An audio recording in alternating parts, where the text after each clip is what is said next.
quartier. Oui. Il y avait Erickson, qu'on appelait, qui avait un autre surnom déjà. Erickson, Eric qui avait son Erickson. surnom. Il y avait Mambri Coco. Mambri Coco qui était le comique, le drôle, parce que c'est le nom d'un comédien qu'on connaît, que Oui, moi je connais, oui, de ma oui. génération connaît. Et puis, Et puis le personnage principal.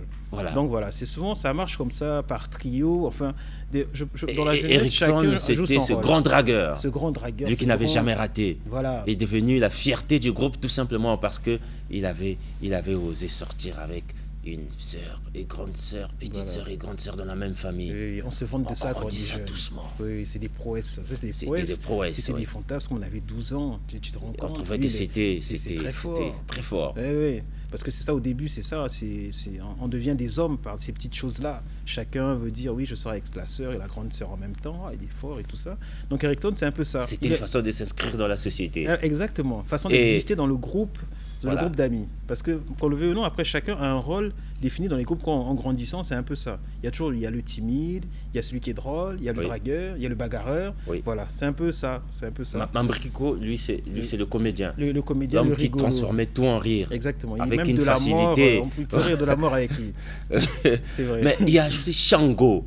Le vieux Shango. Le vieux Shango, Oui, l'homme à la boutique. Exactement. Lui qui connaissait tout et qui avait vécu beaucoup de choses dans sa vie. Parfois même, on retrouvait les traces sur son corps. Exactement. Un ancien gangster qui avait fait la prison. Enfin, voilà, il s'était racheté une bonne conduite. Maintenant, il tenait une petite boutique. Oui. C'était un fournisseur d'appoint pour les moments des alentours. Mais il avait vécu pas mal de choses. Et les jeunes qui vivaient encore dans le fantasme de l'âge adulte venaient traîner autour de cette boutique pour écouter les histoires de son vécu. Et ils venaient aussi s'approvisionner en certaines petites... des aphrodisiaques, des petites choses comme ça. Le Mogomboro, n'ayant pas peur des mots. Mogomboro voilà. Et d'autres.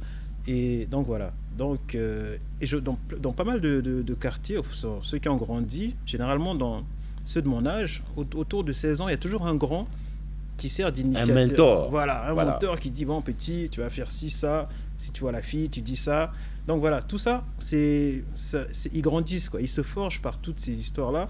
Et je trouve que c'est très drôle de revenir sur ce genre de personnages-là. Ah oui, je me souviens du mien, notre grand, nous, dans le quartier. Lui, on l'avait surnommé le système. Il avait toutes les solutions qu'on appelait le système. Parle-moi de ce rendez-vous. Finalement, il ne va plus en Europe, mais Mambri Coco on voit cette correspondance. Rendez-vous, chantier numéro 3, voilà. à 18h. Bon là, moi, on n'a pas dit quelque chose, mais qu'est-ce qui s'est passé dans ces rendez-vous chantiers là? Voilà, dans les maisons inachevées. Alors, voilà. Moi, j'ai 3 grands frères. Oui. Il y a un grand frère qui se reconnaîtra, je ne vais pas le citer, mais lui, il a vécu ça. Oui. Donc, il draguait les filles dans le quartier, et pas mal de maisons inachevées. À l'époque, impossible d'emmener une fille à la maison. Impossible parce que des parents n'étaient pas aussi permissifs que maintenant. Donc les gens se débrouillaient, les petits se débrouillaient, pas d'argent pour aller à l'hôtel, enfin l'argent de poche c'était pas évident. Mais il y a pas mal de maisons inachevées qui servaient de lieu pour l'initiation, pour les premiers ébats, les premiers contacts charnels avec la jeune féminine. Donc voilà, donc ces maisons inachevées, c'était des endroits précieux. Ils se sont donné rendez-vous là-bas. Donc les filles, des endroits d'école, quoi. Voilà, donc dès que le ciel était en chien et loup vers les 17h, là, voilà. La fille au coin de la rue venait, tout ça, tout le monde avait pris sa petite douche, et puis après on rasait les murs. Avec sa plus belle chemise bien repassée. Exactement. Et puis après on allait. C'était une façon de rentrer dans la société, quoi. Exactement. Et dans l'âge adulte également. Après, à chacun d'être convaincant, d'être assez poétique pour arriver à ses fins. Voilà. Mais parle-moi de Fojol. Fojol. Oui, Fojol. Bon, comme il y a toujours un peu de moi dans ce recueil de nouvelles, Fojol, c'est Fojolo à la base. Ah oui. Moi, mon surnom, c'est Phoné. Donc, on m'a phoné. En phonétique, ça fait faux, né, un faux né. Oui, un faux né. Jolo, né en Ingala. Oui. Donc, moi, les grands du quartier m'appelaient Fojolo pour se moquer de moi. Et allez-y. Ça vient de là un peu. Et c'est comme ça que me vient le nom du personnage Fojol. Et donc, le Fojol, c'est l'histoire de quelqu'un qui connaît un revers de fortune. Donc, je suis trop jeune, j'ai pas encore connu la fortune, donc c'est pas autobiographique. Il n'y a pas de risque que je connaisse de revers de fortune. Et voilà. Et encore une fois qu'il connaît le revers de fortune, jusqu'ici, il ne s'intéressait pas à la chose spirituelle, mais à partir de ce revers de fortune, il accorde un intérêt particulier à la spiritualité. Grâce à ce bambin Grâce à qu'il ce prenait bambin, pour voilà. incapable même de tuer une mouche, Exactement. et qui se révèle quelqu'un de Voilà. très très poussé, Le qui petit lui apprend Ngoundi. d'ailleurs ces grandes leçons de la vie. Exactement. Vous soulignez 7. Exact. Oui, les 7 L'homme, corps. en parlant de l'homme, oui. Oui, les 7 corps. les différents corps Oui, de l'homme. de l'homme. Oui. Donc il y a le corps, je peux oublier, le corps, en tout cas le corps supérieur, c'est le corps atmique. Oui. Mais sinon, ça commence par le corps physique, Oui. corps astral, corps mental, corps causal, corps bouddhique, corps atmique, j'en oublie un, et le corps causal. Non, Oui. je l'ai dit causal. J'en oublie sûrement un. On va reviendra avancer parce dessus. qu'on nous fait signe. Voilà. Il ne nous reste plus que 3 minutes. Voilà, on reviendra dessus, mais ce que je veux dire, c'est que donc la nouvelle, au départ, on explique à Fodjol qu'il y a plusieurs corps dans l'être humain. Oui. Et on parle du voyage d'un corps à l'autre. Fodjol se dit, mais c'est quoi ce voyage d'un corps à l'autre? Comment ça se passe? Non, l'idée, c'est ces différents strates du même être. Je pense que c'est en perfectionnant chaque niveau de ces différents corps, on arrive à une certaine... c'est atteint une certaine spiritualité en fait. C'était quelqu'un de très matérialiste, Fodjol, qui avait les honneurs, qui était invité par le président de la République, qui croulait. Et il y avait cette blague où on disait que non, le président prenait son déjeuner oui, en pyjama avec Fodjol, Fodjol. pour dire à quel point il faisait Quel partie point du il était précaré vraiment dans le cercle, le cercle fermé. du pouvoir. Mais comme j'ai dit dans la nouvelle, sauf qu'il a atteint les cimes qui paradoxalement rapprochent de l'abîme.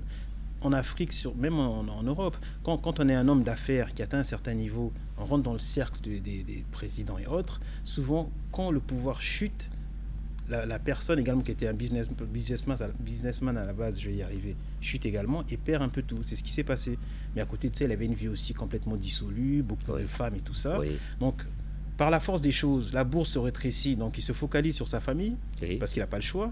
Mais en fait, après, en faisant ce cheminement grâce au petit Ngoundi qu'il rencontre, il apprend des choses sur la vie, il en revient à l'essentiel.